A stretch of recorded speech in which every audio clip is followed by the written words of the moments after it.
如果想知道活動報名成唔成功，除咗可以睇電郵之外，你仲可以去返我哋嘅網頁，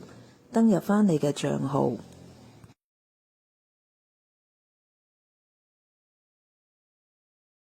呢個係手機版，請按一按右邊3條橫線，再按一下會員專區，跟住就會見到活動申請及繳款記錄。而家所睇到嘅活動申請情況係未確認嘅，而喺繳款記錄嗰部分就見到拒收款項，咁即係話你所上傳嘅入數紙係不被接納。而喺呢度你可以睇到拒收入數紙嘅原因，而你就可以跟返指示去補交返所需要嘅資料。如果你已經準備好你所需要嘅資料，請剔一剔呢個格仔，然後再按選擇檔案去上傳你嘅資料。好啦，資料已經上傳咗，請你喺3個工作天左右再登入返會員專區去查返個結果。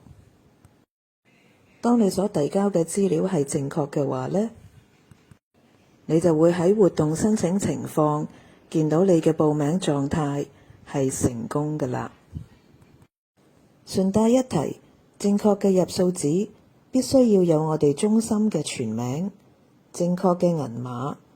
同埋入數日期，而最重要嘅一定係一張有效而被接納嘅入數紙。如果你係選擇網上轉帳嘅話呢，我哋中心係需要你遞交以下嘅資料：第一，參考編號；第二，交易狀態；第三，交易日期；